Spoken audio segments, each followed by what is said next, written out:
안녕하세요. 판매 디랩입니다. 오늘 영상은 단순히 미국 약대에 대해서 소개해드리는 영상이 아니고요. 지금 이 순간 인터넷에서 또는 국내 유학 박람회라든가 국내 유학원 상담실에서 많은 학생들과 학부모님들께서 잘못 전달되고 있는 정보들을 하나씩 꺼내서 확인해보는 영상입니다.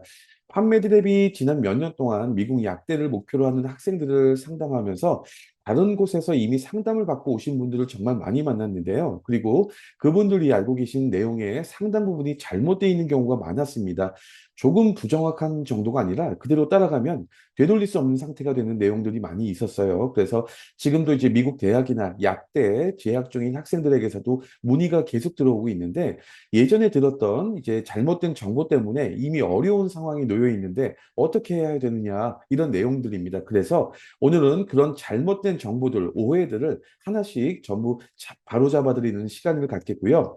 지금 아시면 바꿀 수 있고 나중에 아시면 바꿀 수 없는 것들입니다.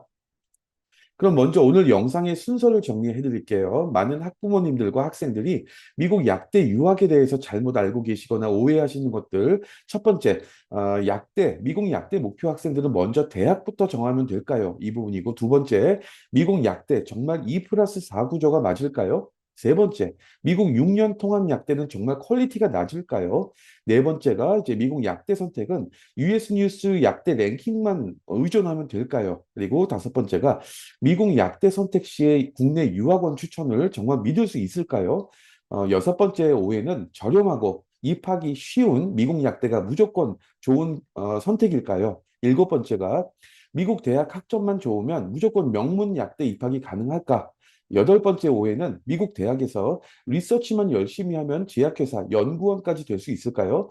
그다음에 마지막 아홉 번째가 미국 대학의 대형 캠퍼스만 가면 좋은 약대도 당연히 갈까요? 그리고 마지막으로 미국 약대가 의대 치대보다 훨씬 입결부터 해서 모든 것이 쉬울까요?입니다. 그럼 먼저 미국 약대에 대한 첫 번째 오해부터 말씀드릴게요. 많은 학생들과 학부모님들이 미국 약대 유학은 일단 대학부터 정하면 된다 이렇게 생각하는 경우가 많습니다. 일단 좋은 대학에 보내놓고 약대는 그 다음에 생각하면 된다는 건데요. 오늘 다룰 오해 중에서 이게 가장 널리 퍼져 있고 동시에 나머지 오해들을 전부 만들어내는 뿌리이기도 합니다. 순서가 반대고요. 대학이 아니라 미국 약사 취업부터 고려해야 됩니다. 왜 그런지 지금부터 말씀드릴게요. 미국 약대 유학을 상담을 받으러 가시면 보통 이렇게 진행이 되죠.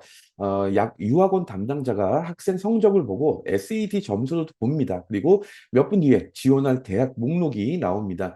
여기는 이제 뭐 안정권을 뭐 도전, 그다음에 종이 한 장에 대학 이름 8개, 10개가 적혀 있고 그 옆에 랭킹, 약대 랭킹이 적혀 있죠. 학부모님들이나 입장에서는 이제 굉장히 전문적으로 보여지실 거예요. 한 시간 만에 구체적인 결과물도 나오기 때문이죠. 그런데 한 가지 생각해 보시면 좋겠습니다. 그 유학원 상담에서 학생이 나중에 어떤 미국 약사가 되고 싶은지 물어본 경우가 있었을까요? 거의 없을 텐데요. 왜 안 물어볼까요? 두 가지 이유가 있는데, 첫째, 물어봐도 그 답을 쓸 수가 없기 때문이고요. 답에 따라서 학교, 목록이 달라지려면 미국 약사의 취업의 구조도 알아야 되고, 미국 약대별로 어느 분야에 강한지도 알아야 됩니다. 그 지식이 없으면 질문해봐야 소용이 없겠죠. 둘째, 이게 더 중요한데, 물어보지 않는 편이 유학원 쪽엔 더 유리하죠. 국내 유학원의 상당수는 학생이 대학에 입학해야 수익이 발생합니다. 원서 대행 수수료를 받거나 대학과 모집 계약을 맺고 학생 한 명당 수수료를 받는 구조죠. 이 비즈니스의 결과물은 결국 대학 합격증입니다. 학생이 10년 뒤에 어떤 약사가 되어 있는지 이 구조에서는 측정되지 않죠. 그래서 유학원 상담이 대학 리스트에서 시작해서 대학 리스트에서 끝난다는 거죠. 유학원 상담사가 나쁜 사람이라서가 아니라 그 비즈니스가 그렇게 설계되어 있기 때문입니다. 그럼 왜 어떤 미국 약사가 될지 물어봐야 되는지 말씀드릴게요. 미국에서는 약사라는 직업이 하나의 직업이 아닙니다. 크게 세 가지인데 동네 이제 커뮤니티 지역 약국 그리고 체인 약국에서 일하는 리테일 그리고 병원에서 의사와 함께 약물 치료를 결정하는 임상 약사 그리고 제약회사입니다. 그리고 이 세 가지는 들어가는 문이 완전히 다르게 생겼습니다. 리테일 같은 경우에는 약대를 졸업하고 나플렉스라는 약사 면허 시험, 그다음에 MPG라는 약사 주별 법규 시험에 합격한 뒤에 일하려는 주의 면허를 등록하면 됩니다. 그리고 대부분의 주가 이제 그 학생 시절에 채우는 인턴 시간을 요구하는데 이 시간을 어느 약국에서 채우느냐가 첫 직장으로 이제 이어지는 경우가 많죠. 정리하면 약사 면허와 인턴 시간이 관문이고 약대 도움이 사실 덜 필요합니다. 그리고 병원 임상 약사는 완전히 다른데요. 약대를 졸업하고 이제 약사 면허를 따는 것만으로는 들어갈 수 없고 PGY1이라고 부르는 1년짜리 레지던시, 병원 레지던시를 거쳐야 됩니다. 병원 채용 경고를 보면 레지던시 수료를 요구하거나 우대한다고 적혀 있는 경우가 대부분이고, 그리고 이제 이건 이제 지원한다고 되는 게 아니죠. 전국, 미국 전체 단위 매칭으로 결정되고, 매년 지원자가 자리보다 많습니다. 경쟁을 뚫어야 되고, 제약회사는 또 다릅니다. 신입을 공개 채용으로 뽑기보다는 펠로우십이라는 1년에서 2년짜리 과정을 통해 들어가는 경우가 훨씬 많죠. 그리고 이 펠로우십은 대부분 특정 약대와 제약회사가 함께 운영합니다. 즉, 어느 약대에 다니느냐가 지원 가능성을 직접 좌우한다는 거죠. 문이 다르면 준비 시작도 다릅니다. 리테일은 약대에 들어가서 인턴을 등록하고 약국에서 시간을 쌓으면 되고요. 1학년이나 약대 1학년이나 2학년에 시작해도 늦지 않아요. 병원 임상약사는 다른데요. 병원 레지던시 매칭에 내는 서류를 보면 답이 나오는데 어떤 병원에서 어떤 실습을 했는지, 연구 리서치나 발표 경험이 있는지, 학회에 참여했는지, 교수 추천서가 어떤지가 들어갑니다. 전부 하루아침에 만들어지지 않는 항목들이죠. 실습은 약대가 배정하는 순서가 있고, 리서치는 교수와 관계를 만들어 몇 학기에 걸쳐 진행됩니다. 학회 발표는 초록을 내고 심사를 받는 데만 또 반년이 넘어요. 그래서 미국 약대 3학년에 시작하면 이미 늦죠. 1학년부터 쌓아야 됩니다. 제약회사 펠로우십도 마찬가지인데요. 지원 시즌이 마지막 학년 가을이기 때문에 제출할 것들을 역산하면 역시 약대 1학년부터죠. 여기서 질문 하나 드리자면 미국 약대 1학년부터 준비를 시작하려면 그 시점에 이미 무엇이 정해져 있어야 될까요? 어느 약대에 다니고 있는지가 정해져 있어야 됩니다. 실습 병원을 많이 확보한 약대하고 그렇지 않은 약대가 다르고 연구하는 교수가 많은 약대와 적은 약대가 또 다르고 제약회사와 펠로우십을 함께 운영하는 약대와 아닌 약대가 또 다릅니다. 즉, 약대 1학년을 시작하는 것도 늦은 게 아니라 어느 약대에 들어갔느냐로 이미 상당 부분 결정되어 있다는 뜻이죠. 여기까지 오면 결론이 나오죠. 지금까지 상담에서 받으신 순서는 이렇습니다. 유학원 상담에서 대학을 고르고 가서 열심히 하고 약대에 지원하고 졸업하고 취업한다. 앞에서 뒤로 가는 순서인데 실제로는 필요한 순서는 정반대입니다. 어떤 약사가 될지 먼저 정하고 그 분야에 강한 약대를 찾고 그 약대가 요구하는 것을 확인하고 마지막으로 그것을 만들 수 있는 대학을 고르는 거죠. 병원 임상약사를 목표로 한다면 실습, 병원 실습 인프라가 좋은 약대에 가야 되고, 그러려면 학부, 미국 대학 학부에서 의료 현장 경험과 약사 추천서를 만들어야 되고, 그러려면 주변에 병원과 약국이 있는 대학에 가야 됩니다. 사슬이 이어지는 거죠. 반대로 리테일이라면 선택지가 넓어지죠.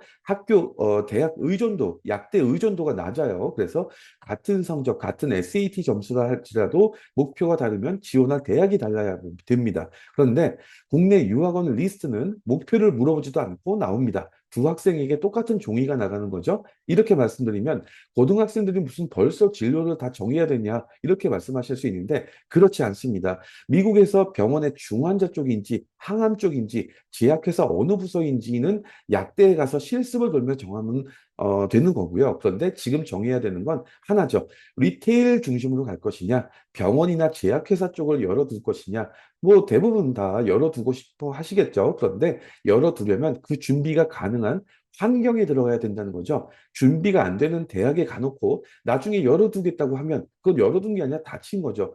문을 여는 결정이 아니라 문을 닫지 않는 결정을 한다는 거죠. 그럼 미국 약대에 대한 두 번째 오해로 넘어갈게요. 미국 약대는 2 플러스 4 구조가 기본이다. 이런 오해가 있는데 대학 2학년, 대학 2년, 약대 4년, 그래서 6년이면 미국 약사가 된다는 얘기죠.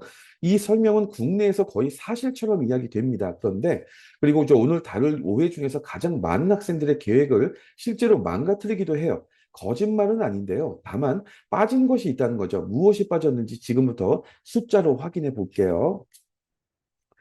미국 약대 유학을 알아보면 거의 반드시 듣게 되는 설명이 있습니다. 미국 약대는 2 플러스 4 구조다. 이런 설명이에요. 학생이 대학에서 2년 동안 선수 과목, 프리리퀴짓 과목들을 듣고 그 다음에 약대에 들어가서 4년을 다니면 총 6년 만에 미국 약사가 된다는 얘기인데 유학원에서는 한국 약대도 6년이나 똑같고 미국은 학부 학위까지 받으니 오히려 낫다 이렇게 설명을 해요. 학부모님들 입장에서는 이 설명이 굉장히 매력적으로 들리실 겁니다. 6년이면 계산이 되죠. 학비도 6년치만 잡으면 되고 아이가 24 정도 학생이 그 정도면 약사가 되는 그림이 그려집니다. 그런데 이 2 플러스 4 구조는 미국 약대 입학의 최소 요건이지 표준이 아닙니다. 학생과 학부모님들이 이 둘의 차이를 모르고 계획을 세우시면 그 학생은 대학 2학년 때 아주 곤란한 상황을 맞게 됩니다. 먼저 미국 약대에 들어가는 길을 정리해 볼게요. 크게 두 가지인데 첫 번째는 일반적인 경로입니다. 학생이 미국 대학에 입학해서 선수 과목을 이수한 다음에 팜카스라고 하는 공통 지원 시스템을 통해 약대에 지원하는 방식이고 미국 약대 입학생의 80% 이상이 여기에 해당됩니다. 두 번째는 많이 아시죠? 6년 통합 약대 또는 조기 보장 프로그램인데 학생이 고등학교에서 바로 지원해서 대학과 약대 자리를 함께 받는 방식이에요. 미국 약대 중에서 약 9개 정도 약대만 이 경로를 운영합니다. 오늘 이슈가 되는 것이 첫 번째 경로인데 국내 유학원 상담에서는 이 경로가 마치 2년만 다니면 되는 것처럼 설명을 해요. 실제 규정을 보면 미국 약대 협회의 공식 안내에 팜디, 약대, 약사, 팜디 학위 과정이 최소 2년의 선수 과목 이수를 요구한다고 되고 있습니다. 여기서 단어 하나만 보면 되는데 최소입니다. 최소 요건과 실제 합격자는 다르겠죠? 그러면 실제로 미국 학생들은 대학을 몇 년 다니고 약대에 지원할까 한번 볼게요. 미국 약대협회가 매년 발표하는 약학대학 학생 프로필이라는 자료가 있는데 여기에 지원자들이 지원 시점에 대학을 몇 년 다녔는지가 나옵니다. 발표된 자료를 보면 전체 지원서의 약대 지원서의 약 70% 이상이 미국 대학을 3년 이상 다녔거나 이미 미국 대학에서 학사 학위를 받은 지원자로부터 나왔습니다. 10명 중 7명이에요. 즉 2년 만에 약대에 지원하는 학생은 아주 극소수고 우리 학생들은 그 다수와 경쟁을 하는 거죠. 그러면 이런 질문이 나와요. 왜 미국 학생들은 6년이면 되는 좋은 길을 놔두고 3년이나 4년을 더 다닐까요? 정보를 몰라서가 아니라 못하기 때문입니다. 첫 번째 이유는 시간이 물리적으로 부족합니다. 미국 대학은 2년 4학기죠. 그리고 한 학기에 15학점씩 들으면 60학점 안팎입니다. 그런데 미국 약대가 요구하는 선수 과목만 더해도 50학점 안팎입니다. 여기에 전공과 관계없이 반드시 들어야 되는 교양 과목이 있겠죠. 그게 15학점에서 20학점이고 본인 전공 과목도 또 따로 이수해야 됩니다. 계산이 맞지 않겠죠? 두 번째 이유는 지원 시점입니다. 미국 약대 지원은 입학하는 해가 아니라 그 전해 여름부터 초가을부터 시작되죠. 학생이 2027년 8월에 대학에 입학해서 2년 만에 약대에 가려면 2029년 8월 입학을 위해서 2028년 여름부터 지원서를 내야 됩니다. 그런데 그 학생이 대학 1학년을 마친 시점이죠. 즉, 그 학생이 제출할 수 있는 성적은 1학년 두 학기뿐이 없어요. 그때까지 들었던 과목은 잘해봐야 제네럴 케미스트리나 제네럴 바이올로지 정도고 올가닉 케미스트리 같은 건 시작도 안 했습니다. 미국 약대 입학 사정관 입장에서 보면 한 학생이 올가닉 케미스트리나 바이오 케미스트리까지 마치고 성적을 냈습니다. 다른 학생은 1학년 기초 과목만 냈어요. 입학 사정관은 당연히 누굴 뽑을까요? 세 번째 이유는 메디컬 액티비티입니다. 미국 약대 특히 상위권 약대는 성적만 보지 않고요. 이 학생이 약사라는 직업을 실제로 알고 지원하는 것이기를 확인합니다. 그래서 약국 실무 경험이라든가 병원 메디컬 발런티어 같은 걸 보고 여기에 미국 약사가 써주는 추천서가 붙습니다. 그런데 이 항목들은 시간이 걸려요. 약국에서 일하려면 주에 따라서 인턴 등록을 해야 되고 또 병원 자원봉사 같은 경우에는 또 신청하고 교육받고 배치되는데 또 몇 달이 걸립니다. 추천서를 써줄 약사와 관계를 만드는데도 제대로 하려면 6개월 아니면 1년 이상 필요하겠죠. 그런데 이 2 플러스 4 구조를 하려면 학생이 대학 1학년을 마친 여름에 지원서를 내는데 미국에 처음 가서 언어와 생활에 적응하면서 기초 사이언스 과목의 성적을 지키면서 동시에 이걸 다 만들어야 된다는 뜻이죠. 유학생들에게는 여기에 또 하나가 붙는데 F1 유학생 신분 학생 입장에서는 대학 1학년 시기에 캠퍼스, 오프 캠퍼스에서 활동, 액티비티에 제약이 생깁니다. 그래서 유학생이 약국에서 인턴으로 일하거나 병원에서 정식으로 활동을 하는 시작하는 거는 현실적으로 2학년부터가 많습니다. 계산이 맞을까요? 안 맞죠? 유학생에게 2 플러스 4는 활동을 만들 시간이 사실상 없는 구조인 거고 결국 성적만 받아주는 약대에 가게 되는데 그럼 2 플러스 4로 가는 학생이 아예 없을까요? 있습니다. 선수 과목 요건이 적고 지원자가 정원보다 적어서 성적 위주로 뽑는 약대에 가능합니다. 상위권 약대에도 있긴 한데 고등학교 때 AP나 IB로 학점을 미리 받아놓았거나 여름 학기를 매년 돌린 학생들이고 그 상태에서 액티비티와 추천서까지 갖춘 아주 예외적인 경우란 거죠. 그런데 유학원 상담에서는 이 부분이 거의 사라집니다. 어느 층위에 약대에서 가능한지 어떤 조건이 붙는지가 빠집니다. 왜 빠질까요? 6년이란 건 국내 유학원이 계약을 만들기에 아주 좋은 숫자이기 때문이고요. 8년이 걸릴 수도 있다. 이렇게 말씀드리면 유학원에서 상담이 어려워지겠죠. 유학원이 거짓말을 하는 게 아니라 최소 요건만 말하고 실제 분포를 말하지 않는 거죠. 그게 더 무서운 방식이라는 거죠. 그럼 유학원의 잘못된 2 플러스 4 구조 설명을 믿고 계획을 세우면 어떤 일이 벌어지는지 순서대로 볼게요. 이제 대학 1학년입니다. 학생은 2년 뒤에 약대에 간다고 알고 있어요. 그래서 학점을 많이 듣고 여러 학기도 듣습니다. 액티비티는 나중에 하면 된다고 생각하죠.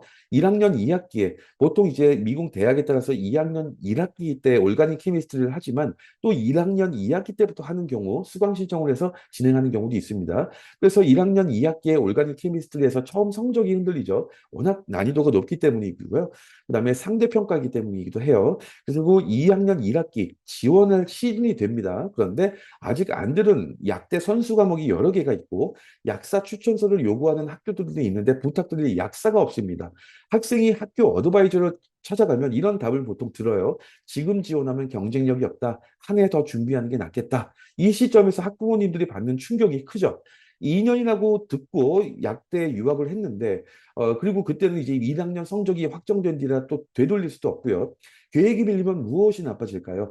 무리하게 채우다가 떨어진 성적이 그대로 남고 미국 약대는 사이언스 과목 GPA를 또 따로 보기 때문에 1학년 뭐 케미스트리 성적이 계속 발목을 잡게 됩니다. 그리고 대학 학비가 1년에서 2년치가 더 들어가죠. 그런데 이게 가장 아깝습니다. 그 학생이 처음부터 4년 계획으로 시작했다면 1학년에 무리하지 않고 성적을 지키면서 액티비티나 뭐 추천서들도 차근차근 쌓을 수 있었을 텐데 같은 4년을 쓰고도 훨씬 좋은 지원서를 만들 수 있었다는 뜻이죠. 잘못된 정보 하나가 4년을 통째로 바꿔놓는다는 겁니다. 그리고 또 유학생들에게는 하나가 더 붙어요. F1 유학생 신분은 학업 기간에 연동되어 있기 때문에 학업이 길어지면 체류 기간 연장 절차를 밟아야 됩니다. 특히 2026년 9월 15일부터 시행되는 미국의 새 유학생 체계에서는 입국할 때 받는 체류 기간이 고정 날짜로 바뀌기 때문에 별도의 신청이 또 필요해진다는 거죠. 계획이 밀린다는 것이 학비만의 문제가 아니라는 뜻입니다. 그럼 미국 약대에 대한 세 번째 오해로 넘어갈게요. 미국 6년 통합 약대는 수준이 낮다. 이런 생각을 많이 하고 계세요. 그런데 이번에는 방향이 반대입니다. 앞 순서에서 두 오해를 부풀려진 정보였다면 이번 것은 근거 없이 낮춰보는 인식입니다. 결론부터 말씀드리면 미국 통합 약대는 수준이 낮은 길이 아닙니다. 오히려 많은 학생, 특히 유학생들에게는 일반 경로보다 더 유리한 구조일 수 있습니다. 왜 그런지 지금부터 볼게요. 먼저 미국 통합약대라는 말부터 정리해보고 가면 이 말이 국내에서는 너무 헐겁게 쓰여요. 크게 세 가지가 형태가 있는데 첫째가 학생이 고등학교에서 바로 지원해서 확보하고 약대 자리를 함께 확보하는 형태입니다. 6년 또는 7년으로 설계되어 있고 조건을 유지하면 별도의 재지원 없이 약대로 올라갑니다. 학교에 따라서 0 플러스 6 프로그램이라고 부르기도 하고요. 둘째, 학부에서는 일반 전형으로 들어가되 약대 진입을 미리 보장받는 형태입니다. early assurance라고 부르는 경우가 많은데 고등학생이 지원하는 경우도 있고 학생이 대학에 입학한 뒤에 1학년이나 2학년에 신청하는 경우도 있습니다. 셋째, 학생이 대학에 다니다가 일정 조건을 충족하면 우선 심사를 받는 형태입니다. 보장의 강도가 가장 약하죠. 그런데 국내 유학원의 자료를 보면 이 셋을 전부 통합 약대라고 뭉뚱그려 놓은 경우가 많아요. 그래서 학부모님들이 마감일도 자격 요건도 잘못 아신 채로 준비하시게 됩니다. 지원 시점도 다르고 보정의 강도도 다르고 유지 조건도 다릅니다. 그러면 왜 이 통합약대를 두고 한국에 있는 학부모님들께서는 수준이 낮다고 생각하시게 됐을까요? 왜 많은 분들이 미국 통합약대를 낮춰볼까요? 사실 근거가 있어요. 미국에서 6년 통합약대를 운영한 곳이 약 9개 정도입니다. 그런데 이 9개의 수준 차이가 너무 큽니다. 뭐 이제 9개의 통합약대는 많이 들어보셨겠죠. MCPHS, 러커스, 놀스이스턴처럼 취업 데이터라든가 나플렉스 합격률, 졸업률이 모두 탄탄한 학교가 있는 반면 나머지 상당수 6개 정도 통합약대는 그 지표들이 많이 좋지가 않습니다. 문제는 국내 유학원이 어느 쪽을 미느냐인데 지표가 좋지 않은 통합약대일수록 합격이 쉽겠죠. 그래서 국내 유학원들은 공격적인 마케팅을 합니다. 한국 고등학교 내신이 좋지 않은 학생들도 얼마든지 합격할 수 있는 것처럼 포장하죠. 학부모님들이 접하시는 통합약대 정보의 상당수가 여기에서 나오는 거고요. 그러면 어떻게 될까요? 미국 통합약대라는 말 자체가 성적이 부족한 학생을 위한 대안처럼 인식이 되는 거죠. 그리고 MCPHS, 러커스, 놀스이스턴처럼 실제로 좋은 약대들까지 같은 이미지 안에 묶여버립니다. 즉, 문제는 약대라는 형식이 아니라 유학원이 어떤 통합약대를 밀었느냐입니다. 기본적인 사실부터 보면 학생이 통합약대를 졸업하든 4년 대학을 다니고 약대에 가든 받는 학위는 똑같은 팜디 약학 학위고요. 인증도 같습니다. 미국의 모든 정규 약대는 ACPE 인증을 같은 기준으로 받고요. 약사 면허 시험도 같습니다. 나플렉스라든가 MPJ가 모두 다 학생에게 어느 경로로 왔는지 묻지 않아요. 미국에서 약사의 경쟁력을 결정하는 것은 학부를 몇 년 다녔느냐가 아니라 어느 약대를 나왔느냐입니다. 그 약대가 실습 병원을 얼마나 확보했는지, 제약회사와 어떤 프로그램을 운영하는지, 경로가 아니라 학교를 보고 판단하셔야 됩니다. 그리고 좋은 통합약대에 들어간 학생은 오히려 유리합니다. 통합과정 학생은 입학하는 순간부터 약대 소속으로 관리가 돼요. 일반 대학의 프리팜 학생은 어드바이저 한 명이 수백 명을 담당하는데 미국 약대 통합과정은 약대가 직접 선수 과목 배치와 활동 계획을 학기마다 점검합니다. 약대 교수 연구실에서 학부 단계에 들어갈 수 있고 그 약대가 확보한 실습 병원이나 약국 네트워크에도 일찍 노출됩니다. 정리하면 미국 통합약대가 나쁜 것이 아니라 어떤 통합약대가냐 문제이죠. 구조를 보지 마시고 그 학교의 취업 데이터와 나플렉스 합격률을 보셔야 됩니다. 그럼 미국 약대에 대한 네 번째 오해로 넘어갈게요. 미국 약대는 US 뉴스 월드 리포트 약대 랭킹을 보고 고르면 된다 이런 생각을 하는데 약대 이름 옆에 숫자가 붙기 때문에 낮을수록 랭킹 순위가 높을수록 좋은 약대 아니냐 이렇게 여기는 거죠. 그런데 그 랭킹이 무엇으로 만들어졌는지 아시는 분이 많이 안 계십니다. 확인해 보시면 생각이 달라지실 텐데요. 국내 유학원 상담을 받으러 가시면 거의 반드시 보시게 되는 게 있는데 약대 이름 옆에 숫자가 붙어 있죠. US 뉴스 월드 리포트 약대 랭킹 1위, 2위, 3위. 학부모님들 입장에서는 이만큼 이해하기 쉬운 정보가 없으세요. 그래서 이 랭킹이 어떻게 만들어졌는지 확인을 해보면 US 뉴스 월드 리포트 약대 랭킹은 약대 동료 평가 설문 하나로 만들어집니다. 미국 전역에 인증받은 약대에 있는 학장들 그리고 교수진에게 회사가 US 뉴스가 설문지 설베이를 보내서 다른 약대들의 학문적 수준을 1점에서 5점으로 매겨달라고 하고요. 그 점수의 평균을 낸 것이 우리가 보는 US 뉴스 약대 랭킹입니다. 여기에 하나가 더 있는데 미국 약학교육 학술지에 실린 논문에 따르면 각 약대에서 이 설문에 응답하도록 요청받은 사람이 최대 4명 정도입니다. 미국에 인증받은 약대가 140개가 넘는데 약대마다 4명이 나머지 학교들을 평가한다는 거죠. 어느 약대 학장님이 전국의 140개 약대의 실습병원 수두와 작년 면허시험 합격률, 졸업생, 취업처를 다 알고 있을까요? 그럴 수가 없겠죠. 그래서 결국 이름을 들어봤는지 학회에서 자주 봤는지 오래된 약대인지로 점수를 매긴다는 거죠. 즉, 이 점수는 교육 성과가 아니라 업계에서 이름이 얼마나 알려져 있느냐에 가깝습니다. 게다가 이 랭킹은 매년 갱신되지도 않고 몇 년에 한 번씩 만들어져요. 그런데 약대의 실제 상태는 훨씬 더 빨리 바뀝니다. 교수진이 나가고 추천서 환경이 달라지고 제휴 병원 계약이 끝나면 실습 배치가 또 바뀌죠. 그래서 실제 지표는 나빠지고 있는데 랭킹, 약대 랭킹은 여전히 높은 약대가 생깁니다. 그럼 이 랭킹에서 무엇이 빠져 있을까요? 말씀드렸죠. 미국 약사 면허 시험 합격률, 나플렉스 합격률이 없습니다. 졸업률, 약대 졸업생의 졸업률, 약대 졸업생들의 취업률, 취업 결과 이런 것들 병원 레지던시 매칭률 아무것도 없습니다. 학비 수준도 없다는 거죠. 실습 인프라 수준까지도 없다는 것입니다. 지금까지 말씀드린 것보다 더 근본적인 문제가 있는데 이 랭킹이 대학원 프로그램 순위입니다. 이미 대학을 다니고 있고 약대에 지원할 준비가 된 학생들 입장에서 어느 약대에 원서를 낼지 참고하라고 만든 자료인데 그런데 지금 이 영상을 보고 계신 학생들 중에서 많은 학생들이 뭐 지금 현재 국제학교 12학년이나 한국 고등학교 3학년생입니다. 이러면 지금 결정하셔야 되는 게 약대가 아니죠. 대학이죠.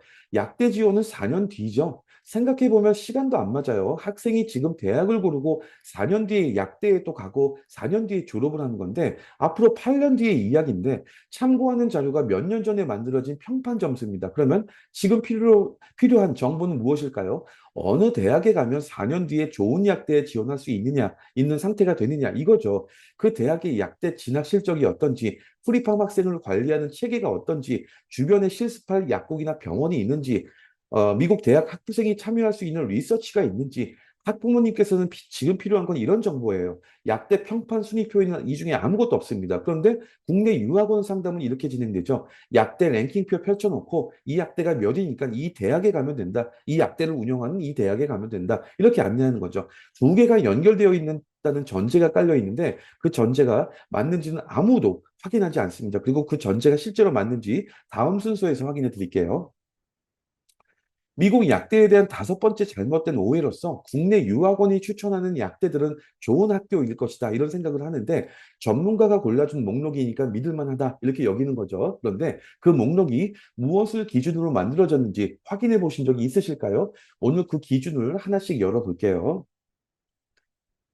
미국 약대 유학을 준비하시는 학부모님들과 학생들이 보통 네이버나 구글에서 유학원이 게재한 블로그나 홍보 페이지를 먼저 보십니다. 그런데 그 자료들을 보면 완전히 허위인 경우는 드물어요. 문제는 다른 데 있습니다. 그 학교나 프로그램의 단점도 함께 아셔야 되는데 단점은 전혀 공개되지 않고 오로지 장점만으로 포장되어 있다는 겁니다. 그래서 학생과 학부모님들이 오해하시거나 잘못된 결정을 내리시는 경우가 너무 많습니다. 이번 순서는 조금 불편할 수도 있는데 그래도 세 가지를 먼저 분명히 하고 갈게요. 첫째, 저희는 특정 유학원을 지목하지 않습니다. 둘째, 오늘 실제 대학 이름이 나오는데 그런데 그 학교들을 깎아내리려는 게 절대 아니고 저희가 문제 삼는 건 그 학교들이 국내에서 어떻게 설명되고 있느냐입니다. 셋째, 국내에서도 정확하게 안내한 곳도 분명히 있을 거예요. 저희가 말씀드리는 건 그 구조입니다. 학생이 그 대학에 입학한 뒤에 어떤 과정을 거쳐서 약대까지 가게 되는지 그 구조를 아시면 다음에 어떤 유학원 상담을 받으시든 스스로 판단하실 수 있을 거예요.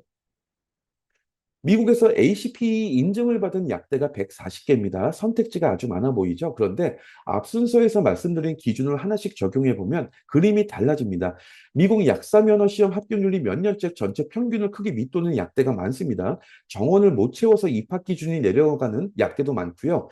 병원 레지던시 매치 결과를 아예 공개하지 않는 약대도 많습니다. 여기에 부속병원이나 제약회사 연계까지 갖춘 곳으로 좁히면 140개 중에서 사실상 추천할 만한 약대는 아주 소수만 남습니다. 그러니까 미국 약대에 간다는 말은 그 자체로는 아무 의미가 없고요. 어느 약대에 가느냐가 전부입니다. 왜 좋은 약대가 이렇게 적을까요? 첫째, 부속병원입니다.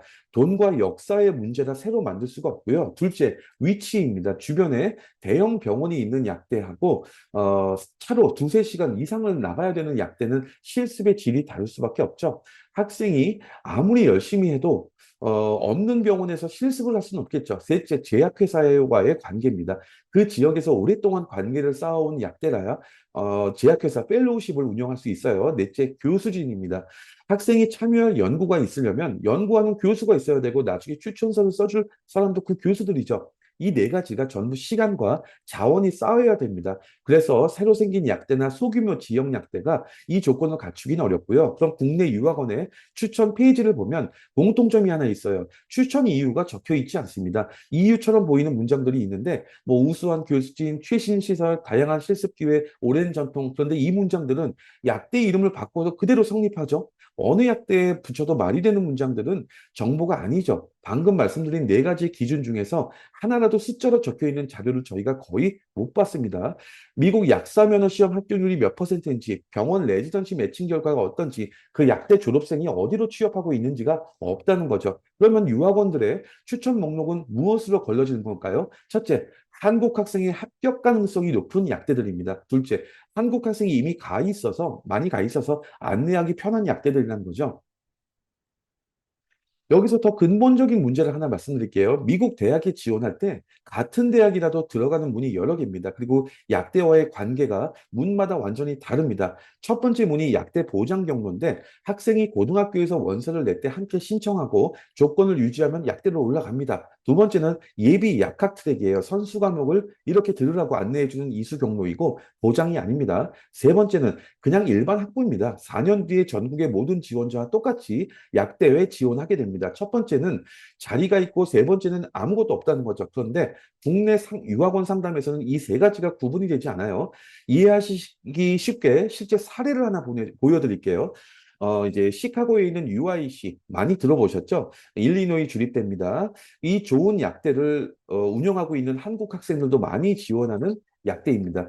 UIC에는 고등학생용 약대 보장 프로그램이 있습니다. GPPA라고 부르는데 학교가 공개한 자료를 보면 합격자 대부분이 SAT 최소한 1310 이상이거나 ACT 28 이상이고 고등학교 성적이 상위 15% 안에 듭니다. 그리고 매년 아주 제한된 인원만 뽑습니다. 즉 UIC에 합격했다는 것과 이 GPPA 프로그램에 합격했다는 것은 완전히 다른 이야기예요. 그리고 진짜 또 함정이 있는데 UIC는 또 BSPS라는 학부 전공이 있습니다.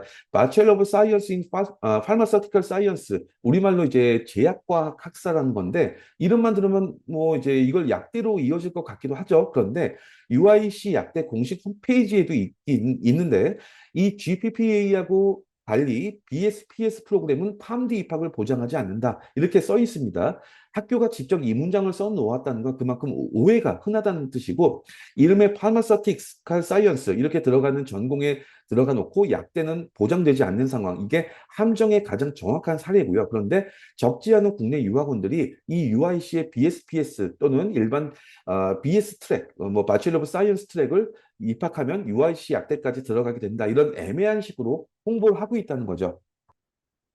그러면 고등학생들이 국내 유학원 추천제로 이 프리팜이 아니라 UIC의 일반 BS 전공으로 들어가게 되면 실제로 무슨 일이 벌어질까요? 이제 대학 1학년을 보면 학생이 2년 뒤에 약대에 간다고 알고 있기 때문에 선수 과목을 빨리 들으려고 하겠죠. 그런데 여기서 첫 번째 문제가 생깁니다. 인기 있는 사이언스 과목들은 자리가 빨리 차고요. 큰 대학들은 특히 학년이 높은 학생부터 수강 신청을 하기 때문에 신입생이 원하는 과목을 다 못 듣는 경우가 많습니다. 계획한 과목 중에서 한두 개가 다음 학기로 밀리는 거죠. 2학년이 됐습니다. 그러면 여기서 선수 과목 사슬 문제가 터지는데 제너럴 케미스트리나 얼가닉 케미스트리로 이제 바이오 케미스트리로 이어지는 순서가 한 학기 밀리면 그 뒤가 전부 밀립니다.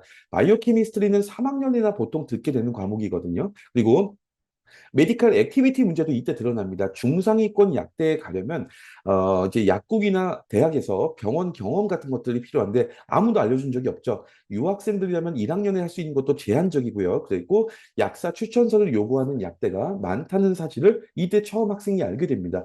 부탁할 약사도 없죠. 3학년이 됐습니다. 결국 지원 시기가 밀리죠. 2 플러스 4가 아니라 3 플러스 4가 되고 준비가 부족하면 4 플러스 4까지 된다는 거죠. 학비도 1년치에서 2년치 이상 들어간다는 얘기입니다. 미국 약대에 대한 여섯 번째 잘못된 오해로서 등록금이 저렴하고 입학이 쉬운 미국 약대에 가도 결국은 결과는 같다. 이런 생각을 하는 경우가 많아요. 어차피 미국 약사 면허는 미국 전체가 똑같은 시험을 보니까 굳이 비싸고 어려운 약대에 갈 이유가 없다. 이런 이야기인데 논리적으로는 말이 됩니다. 그리고 국내 유학원 상담에서도 실제로 이렇게 안내하는 경우가 있습니다. 그런데 이 생각을 숫자로 확인해 보면 이야기가 완전히 달라진다는 거죠. 미리 말씀드리지만 저희가 그 학비가 비싼 미국 약대에 가시라는 말씀을 드리는 게 절대 아닙니다. 학비는 중요한 문제고 절약할 수 있으면 절약해야 되겠죠. 오늘 말씀드릴 거는 이건데요. 학비가 싸고 입학이 쉬운 약대에 가면 약사 면허를 한 번에 못 딸 확률이 실제로 얼마나 높아지는지, 그리고 약사 면허를 취득해도 취업할 수 있는 자리가 얼마나 줄어드는지고요.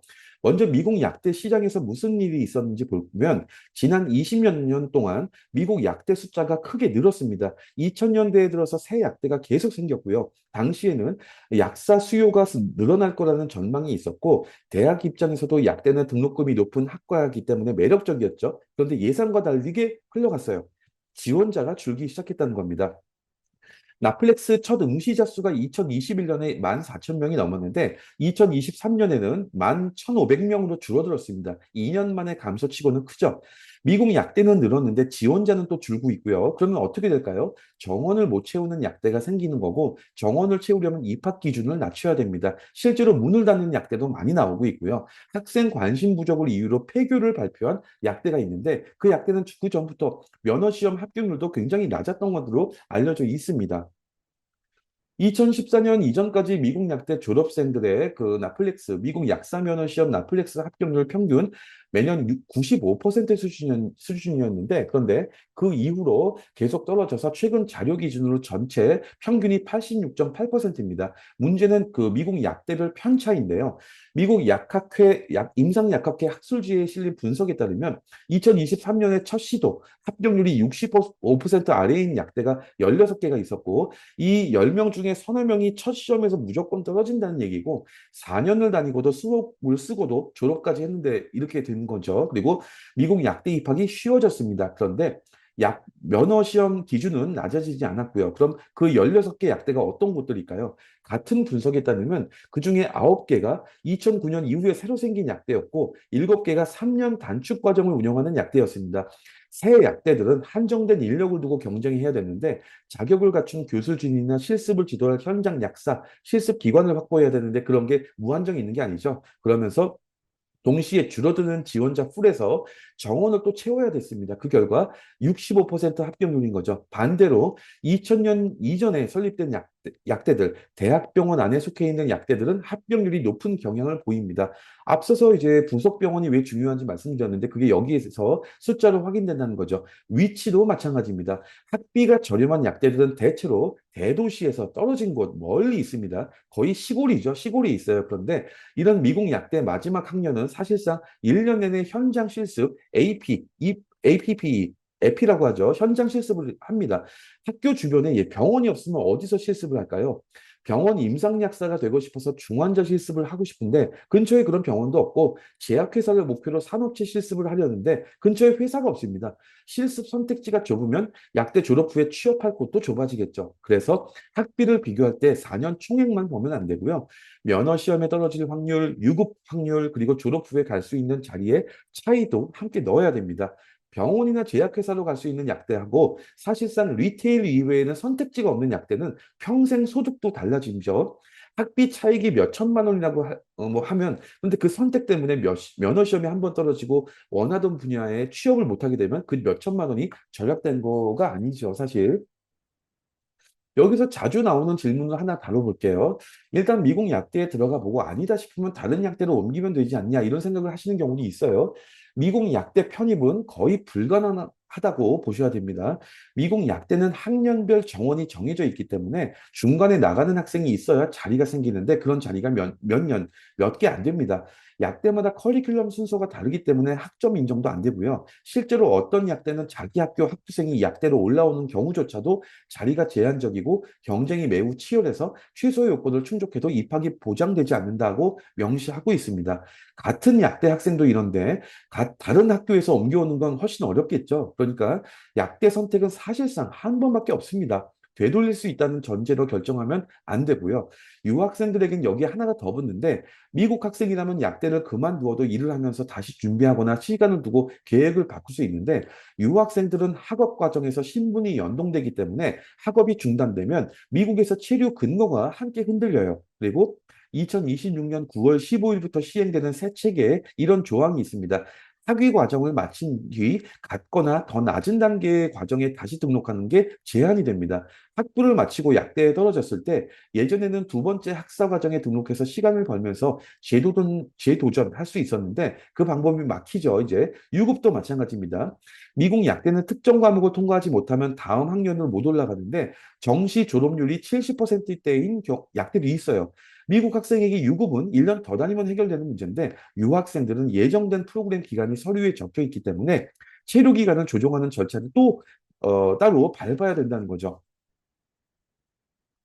미국 약대에 대한 일곱 번째 잘못된 오해로서 미국 대학에서 공부만 열심히 하면 상위권 약대도 갈 수 있다. 이런 생각을 하는 경우가 있습니다. 학점만 잘 받으면 나머지 따라온다. 이건데 성적이 당연히 중요합니다. 성적이 나쁘면 아무것도 안 되죠. 그런데 성적은 필요 조건이지 충분 조건이 아닙니다. 그리고 지금 미국 약대 입시에서 그 차이가 예전보다 훨씬 더 커졌는데 왜 커졌는지 말씀드릴게요.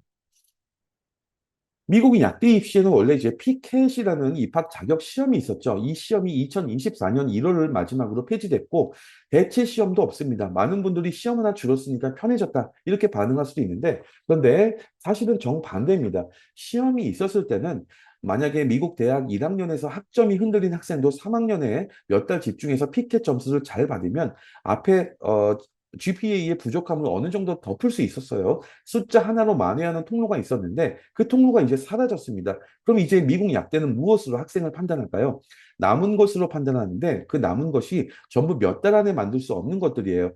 한 명문, 미국의 명문 주립대 약대 공식 안내를 보면 입학위원회가 GPA를 넘어선 종합평가를 헐리스틱 리뷰를 하면서 GPA 추이, 그다음에 학기별 과목 조합까지 함께 본다고 되어 있고요. 1학년에 4.0이었다가 3학년에 3.0으로 떨어진 학생하고 3.0에서 4.0으로 올라간 학생을 다르게 본다는 뜻입니다. 같은 약대가 이렇게 덧붙여요. 지원자는 의사소통 능력을 보여야 되고 그것을 에세이하고 추천서와 인터뷰로 평가한다. 그리고 왜 약사가 되고 싶은지 그 동기에 관심이 있다고 명시합니다. 공부만 열심히 한 학생이 이런 항목들에서 무엇을 보여줄 수 있을까요? 지원서를 보면 더 분명해지는데 어떤 약대는 약국 경험을 기록할 때 어떤 기관이었는지, 어떤 약사와 함께 했는지, 총 몇 시간을 보냈는지도 기재하라고 안내합니다. 지원서에 함께한 약사의 이름을 적는 칸이 있다는 뜻이고, 공부만 한 학생들은 그 칸을 비워둘 수밖에 없겠죠. 이제 추천서 이야기를 볼게요. 이제 미국 약대가 대체로 두 통에서 세 통의 추천서를 요구하는데 누구에게 받아야 되는지가 약대마다 정해져 있는 경우가 있습니다. 어떤 약대는 세 통을 요구하면서 출처를 이렇게 지정해요. 첫째는 약사, 둘째는 사이언스 분야 교수, 셋째는 지원자의 인성을 보증할 수 있는 전문직 종사자입니다. 약사에게서 받아야 된다고 명시되어 있는 건데 다른 약대들도 비슷해요. 약사 감독자와 사이언스 분야 교수의 추천서를 특별히 권장한다고 밝힌 곳이 있어요. 그러면 질문을 보면은 이제 미국에 연고가 없는 한국 학생이 미국 대학에 다니면서 자기를 몇 달 이상 지켜본 미국 약사를 어떻게 만들까요? 공부만 열심히 하면 생길까요? 생기지 않습니다. 이건 성적과 완전히 다른 종류의 일이에요. 찾아가고 부탁하고 시간을 들여서 관계를 만들어야 되는데 그리고 이 학생이 이 일을 대학 1학년이나 2학년에 시작해야 되는데 유학생들에겐 여기에 또 큰 제약이 더 있죠. F1 유학생 신분 학생은 이제 대학 1학년 시기에 캠퍼스 박, 업 캠퍼스 액티비티 활동, 특히 보수를 받는 실무 경험의 규정상 제한이 있어요. 그래서 유학생이 약국에서 정식으로 인턴을 하거나 병원에서 체계적으로 활동을 시작하는 것은 현실적으로 2학년 때부터가 많아요. 실제로 무엇이 가능한지 개별 상황과 학교 담당 부서의 안내에 따라서 판단해야 되고요. 좀 계산을 해보면 미국 학생은 1학년부터 4년을 씁니다. 유학생은 2학년부터 시작하니까 3년을 쓰는 거고 3학년 여름에 지원한다면 유학생에게 실제로 남은 준비 기간은 2년입니다. 같은 지원서 안에서 경쟁하는 준비 기간이 절반이라는 거죠. 이 사실을 알고 계획을 짜는 것과 모르고 짜는 것은 완전히 다른 얘기입니다. 미국 약대에 대해서 여덟 번째 잘못된 오해로서 미국에서 이제 약학 연구원이 되거나 제약회사에 취업을 희망하는 학생들이 연구 중심 대학에 가서 학부 때부터 리서치만 열심히 하면 연구 쪽으로 강한 약대에 갈 수도 있고 나중에 제약회사로 가는데도 유리하다 이렇게 생각하는 경우가 있습니다. 미국 약사의 연구원이나 제약회사 진출 경로는 이런 구조가 아니고요. 완전히 다른데 지금부터 그 차이를 말씀드릴게요. 먼저 정리할 게 하나 있는데, 미국에서 이제 연구 중심 약대와 임상 중심 약대가 따로 나누어져 있는 것처럼 생각하시는 분들이 계세요. 마치 미국 의대에서 연구 트랙과 임상 트랙이 나눠져 있는 것처럼 생각하는데, 팜디 학위 자체는 그렇게 나눠져 있지 않습니다. 팜디는 임상 실무 학위이고요. 환자에게 약을 쓰는 전문가를 길러내는 과정이지 연구자를 길러내는 과정이 아닙니다. 물론 연구 활동이 활발한 약대도 있고 그렇지 않은 약대가 있는데 교수진 규모가 다르고 연구비 규모가 다릅니다. 그런데 그 차이가 팜디 커리큘럼 자체를 바꾸지는 않는 거죠. 어느 약대에 가든 배우는 내용의 큰 틀이 같고요. 양리학, 그 파르마콜로지를 배우던 약물치료학, 테라퓨틱스를 배우던 마지막 학년에는 1년 내내 현장 실습을 돕니다. 그러니까 연구약대에 가겠다는 목표 설정 자체가 성립하지 않는다는 거죠. 그러면 학부에서 쌓은 연구 실적은 아무 소용이 없을까요? 그건 또 아닙니다. 다만 어디서 어떻게 쓰이는지가 학생들이 생각하는 것과 다르다는 얘기죠. 여기서 또 구분해야 될 게 있는데 미국 약학 분야에는 크게 두 갈래의 대학원 과정이 있습니다. 하나는 이제 팜디 과정이고요. 당연히 이제 우리가 알고 있는 팜디죠. 졸업하면 약사 면허 시험을 봐서 약사가 되는 거고 다른 하나는 파마사틱 사이언스 계열의 석사와 박사 과정입니다. 연구자를 길러내는 과정이고 이 과정을 맞춰도 약사 면허는 나오지 않습니다. 그럼 학부에서 연구를 열심히 하면 어디에 유리할까요? 이 파마사틱 사이언스 박사 과정 지원에 유리하죠. 그런데 그건 약사가 되는 길이 아니죠. 약사가 목표인데 연구 실적을 쌓는 것은 목표와 준비가 어긋난 상태인 거고 그러면 미국에서 약대를 졸업하고 제약회사로 가는 경로를 보면 거의 대부분 약대 재학생 때부터 졸업할 때까지 이제 제약회사 펠로우십을 통해서 갑니다. 학생이 1년에서 2년 동안의 제약회사에서 이제 실무 훈련을 받고 그 과정을 마치면 정규직으로 이어지는 구조고요. 그럼 이 펠로우십에 누가 지원할 수 있을까요? 팜디 학위를 마칠 예정인 지원자들이 대상인 거고 의사 학위를 제외한 다른 어떤 상위 학위 소지자에게도 열려 있지 않다고 명시되어 있습니다. 약학 분야 박사 학위를 받아도 지원할 수 없다는 뜻이고요. 리서치를 아무리 많이 해도 논문이 아무리 많아도 안 되는 겁니다. 필요한 것은 팜디 학위입니다. 그러니까 학부에서 연구 실적을 쌓아서 제약회사로 가겠다 이런 계획은 여기서 막히는 거고 문의 열쇠가 연구 실적이 아니라 팜디, 약학 학위라는 거죠. 그리고 이 펠로우십은 약대와 제약회사가 함께 운영합니다. 공식적으로 다른 약대 졸업생도 지원을 할 수 있는데 그 약대 학생이 4년 동안 프로그램을 옆에서 봅니다. 선배들이 어느 회사로 갔는지 알 수 있고 교수들이 이제 그 회사 사람들과 아는 사이죠. 그럼 학부 연구는 쓸모가 없을까요? 그건 아니고요. 약대 지원 시에 종합평가에서 플러스가 되는 거고 연구실에서 함께 일한 교수의 추천서는 훨씬 더 구체적입니다. 다만 이제 학부 연구는 약국 경험을 대체하지 못한다는 거죠. 그럼 미국 약대에 대해서 이제 아홉 번째 잘못된 오해로서 미국 약대에 가기 전에 많은 학생들이 큰 캠퍼스를 가진 대형 주립대학, 대형 대학에 가고 싶다는 생각을 합니다. 학생 수가 많고 규모가 크면 기회도 많을 것 같다 이런 생각을 하는데 먼저 말씀드리면 대형 대학이 나쁘다는 이야기가 아니라 그 좋은 대형 대학이 많고 거기서 약대를 잘 준비해서 가는 학생도 많습니다. 다만 그 큰 학교 안에서 우리 학생들이 실제로 어떤 하루를 보내게 되는지를 아셔야 됩니다. 국내 유학 박람회라든가 유학원 상담실에 가면 무엇을 보통 보여줄까요? 미국 대학 캠퍼스 사진이죠. 넓은 잔디밭, 웅장한 도서관, 미식 축구, 경기장 이런 설명이 또 붙어요. 학생 수 3만 명, 4만 명 정도 수준의 명문 주립대학이고 시설도 훌륭하다. 학부모님 입장에서 마음이 놓이죠. 큰 학교니까 뭐가 있어도 있겠지. 그런 생각을 하게 되겠죠. 먼저 학생들이 왜 대형 대학을 선호하는지 짚어보면 이유가 몇 가지 있는데 첫째, 이름이죠. 한국에서도 들어본 학교이기 때문에 나중에 설명하기도 편하고, 둘째, 규모인데 학생이 많고 학과, 전공이 많기 때문에 기회도 많을 것 같아요. 셋째, 안전해 보입니다. 큰 학교와 체계가 잡혀 있을 것 같죠. 넷째, 한국 학생이 많기 때문에 학생이 외롭지 않을 것 같기도 해요. 그리고 다섯째, 이게 이제 유학원 쪽 이유인데 설명하기가 쉽습니다. 랭킹이 있고 이름이 알려져 있기 때문에 유학원에서는 학부모님들을 설득하기가 편하죠. 이 이유들이 이제 틀린 건 아닌데 다만 이 목록에 없는 게 하나 있습니다. 이 대학에서 과연 내가 궁극적으로 원하는 약대 준비가 잘 될까? 이게 빠져 있다는 겁니다. 그리고 대형 대학에서는 학생이 스스로 찾아 나서야 되는 부분이 너무 많습니다. 준비 없이 들어가면 규모가 장점이 아니라 부담이 된다는 얘기죠. 미국 대부분의 상위권 대형 주립대학의 1학년 사이언스 수업이 어떤 모습인지 보면 제네럴 케미스트리나 제네럴 바이올로지 같은 기초 사이언스 과목들이 수백 명이 함께 듣습니다. 학생이 질문을 하려면 교수님 상담 시간에 오피스 아워에 찾아가야 되는데 그 시간에 수십 명이 줄을 섭니다. 여기서 이제 문제가 생기죠. 미국 약대 지원에는 사이언스 분야 교수의 추천서가 필요하다고 했죠.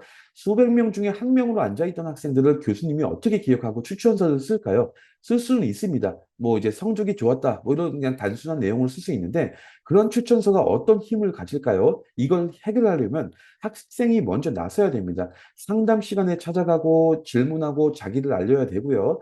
이런 것들이 1학년, 특히 한국 유학생들 입장에선 쉬운 일일까요? 어드바이저도 마찬가지인데요.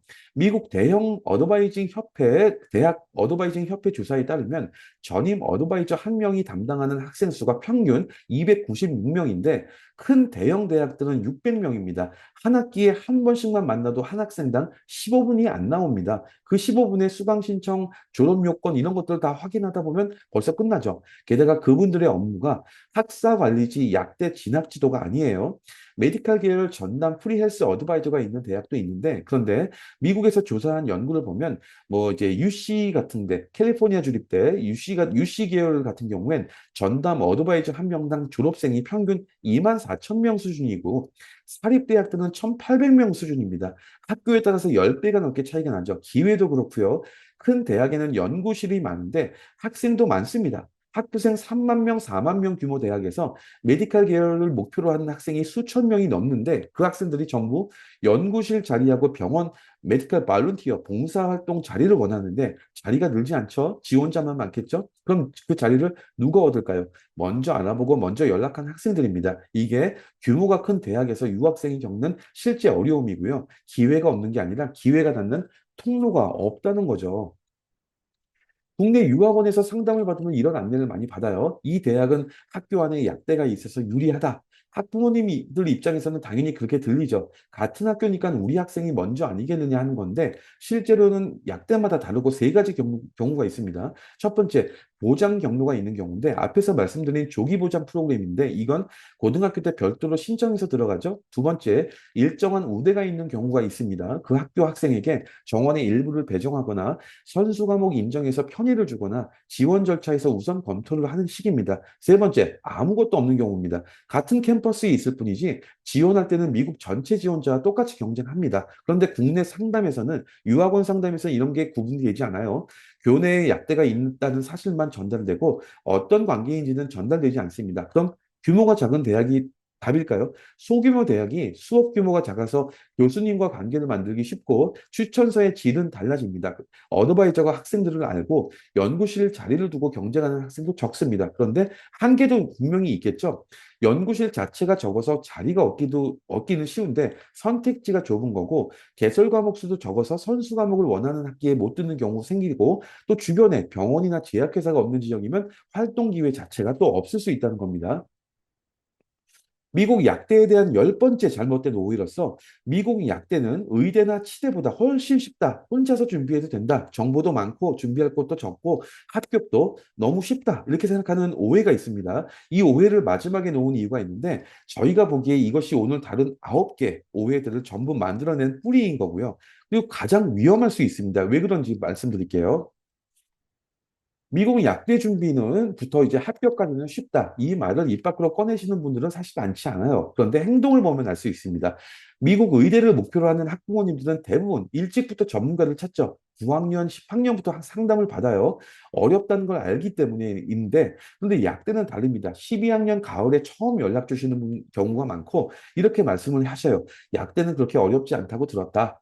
저희가 정리해 보니 약대가 쉽다는 인식에는 네 가지 근거가 있는데, 그리고 그 네 가지 모두 사실에 기반이 있습니다. 첫째, 미국 약대 합격률입니다. 미국 의대는 합격이 아주 어렵다는 인식이 널리 퍼져 있는데 비해서 미국 약대는 최근 지원자도 줄고 합격이 수월해졌다는 이야기가 많이 퍼져 있죠. 둘째, 입학 시험입니다. 의대는 MCAT, 치대는 DAT가 있는데 약대는 PCAT이 폐지되어 있기 때문에 시험이 없죠. 셋째, 경로인데 의대는 사실상 학부 4년을 마치고 지원하는 한 가지 길인데 근데 약대는 0 플러스 6 통합도 있고 얼리 어시어런스도 있고 2 플러스 4도 있고 4 플러스 4도 있고 선택지가 많아 보이죠. 넷째는 정보량입니다. 네이버에 미국 약대 관련 글이 정말 많습니다. 검색하면 뭐든 나와요. 네 가지 다 맞는 이야기인데 그런데 네 가지 모두 결론이 반대로 나온다는 겁니다. 지금부터 하나씩 말씀드릴게요. 첫 번째, 미국 약대 합격률입니다. 약대 합격이 쉬워진 거에 맞습니다. 그런데 의대와 구조를 비교해 보면 미국 의대는 들어가기가 어렵고 대신 일단 들어가면 졸업과 면허 취득이 훨씬 더 안정적입니다. 위험이 입구에 있는 거죠. 약대는 반대입니다. 들어가기는 쉬워졌는데 나오기가 어렵습니다. 위험이 출구에 있다는 거죠. 위험이 입구에 있으면 떨어지는 거고 아프시면 그때 알 수 있고 다시 준비하거나 다른 길을 찾는데 위험이 출구에 있으면 합격하고 그리고 4년을 다니고 약대를 수억 원을 쓴 다음에 면허 시험에서 떨어지거나 취업에 실패합니다. 그때는 되돌릴 방법이 없죠. 더 큰 문제는 출구의 위험이 눈에 안 보인다는 거예요. 약대 합격증을 받는 순간 문제가 해결된 것처럼 느껴집니다. 의대를 준비하는 집에서는 아무도 안심하지 않는데 약대는 안심하죠. 그리고 그 상태로 4년이 흘러갑니다. 그래서 합격이 쉽다는 것은 안심한 이유가 아니라 확인해야 될 신호라는 거죠. 두 번째, 입학시험입니다. 피켓은 부담이기도 했지만 동시에 통로였죠. 몇 달 집중해서 좋은 점수를 받으면 앞에 부족함을 어느 정도 덮을 수 있었어요. 늦게 정신 차린 학생에게 열려있던 문이죠. 그 문이 이제 닫혔습니다. 이제 약대는 학부 성적과 성적 추이, 메디컬 액티비티, 약사 추천서, 인터뷰로 판단합니다. 전부 4년에 걸쳐서 쌓이는 거고 급조가 불가능합니다. 의대와 치대의 MCAT나 DAT는 대학 3학년에 시작해도 되는데 지금의 약대 준비는 대학 1학년부터 정확히는 어느 대학에 가느냐를 정하는 12학년부터 시작한다는 거죠. 시험이 없어져서 준비가 줄어든 게 아니고 준비 기간이 4년으로 늘어난 겁니다. 저희는 이제 미국 약대 준비가 의대나 치대보다 쉽지 않다고 생각을 해요. 어떤 면에서는 더 어렵습니다. 그 이유를 말씀드리면, 첫째, 결정 시점이 훨씬 이릅니다. 미국 의대는 대학에 가서 결정해도 되고요. 어느 대학을 가든 프리메드 과정을 밟을 수 있고, 2학년에 마음을 정해서 준비할 시간이 있습니다. 약대는 고등학교 3학년에 결정해야 됩니다. 보장 경로는 그때만 열리는 거고, 그 경로에 들어가지 못하면 완전히 다른 게임을 하겠다는 거고, 그런데 그 결정 시점이 더 이른데 준비는 많은 학생들이 더 늦게 시작합니다.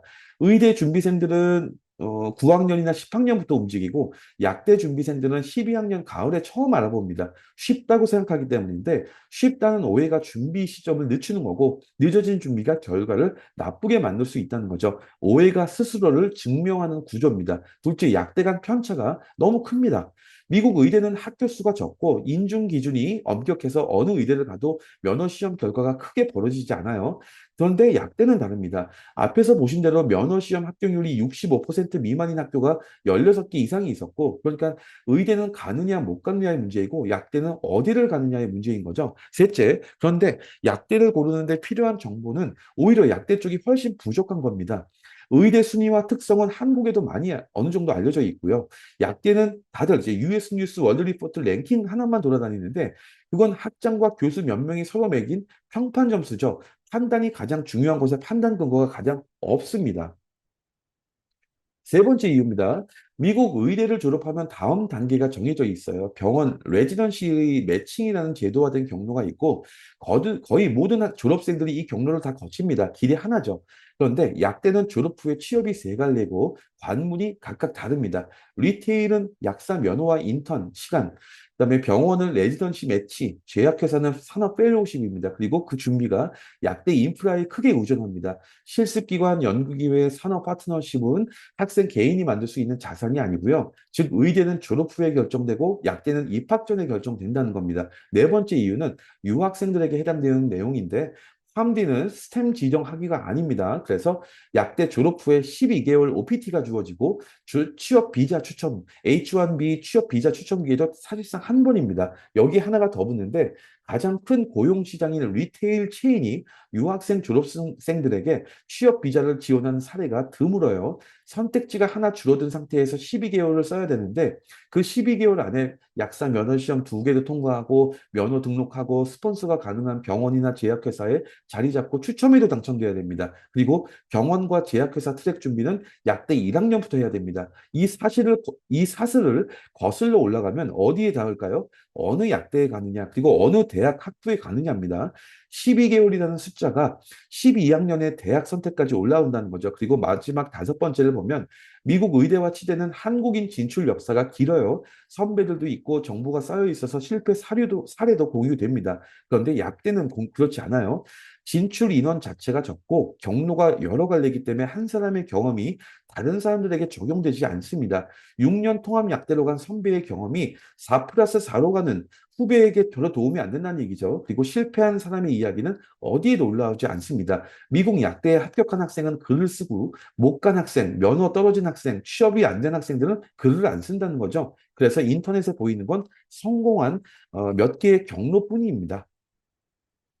오늘 영상에서 미국 약대에 대해서 많은 학부모님들이나 학생들이 오해하거나 잘못 알고 있는 10가지 오해를 다뤄봤습니다. 그런데 이 10가지에는 공통점이 2가지가 있습니다. 첫째, 전부 학부모님들께서 스스로 검색해서는 거의 나오지 않는 정보였습니다. 오늘 저희가 인용한 자료가 어디에 있었는지 보면은 미국 약대협회 통계, 학술지 논문, 대학 홈페이지의 프로그램 상세 페이지, 지원 시스템 안내 문구입니다. 이 중에서 네이버에 검색하면 나오는 것이 몇 개나 될까요? 둘째, 전부 시점이 지나면 되돌릴 수 없는 결정과 연결되어 있습니다. 보장 경로는 고등학교 3학년에 닥칩니다. 1학년 성적은 대학교 1학년 성적은 확정되면 바뀌지 않습니다. 미국 약대 편입은 거의 불가능합니다. 나중에 알면 소용이 없는 정보들이었죠. 그리고 한 가지만 더 생각해 보시면 오늘 다룬 내용이 중에서 학생이 18살에 혼자 알아낼 수 있는 것이 있었을까요? 선수 과목 사슬이 어떻게 이어지는지, 지원 시점을 역산하면 언제 원서를 내는지, 어느 약대가 제약회사와 펠로우십을 운영하는지, 유학생 신분에서 무엇이 언제부터 가능한지, 이걸 미국에 처음 간 1학년 학생이 영어로 혼자 학업과 병행하면서 알아내야 된다는 거죠. 판메디랩은 이제 미국 의치약대 출신 컨설턴트와 현직 미국 약사가 직접 컨설팅하고요. 고등학교와 대학 선택부터 약대 지원과 그 이후까지 끊지 않고 함께 가는 겁니다. 목표가 합격증이 아니라 학생이 어떤 약사가 되느냐인 거죠. 네, 오늘 영상이 끝났습니다. 긴 시간 동안 경청해 주셔서 감사하고요. 오늘 영상을 보시고 궁금한 사항이 있으시거나 상담이 필요하신 분들은 판메디랩으로 연락 주시면 학생에게 맞는 1대1 상담을 해드리도록 하겠습니다. 감사합니다.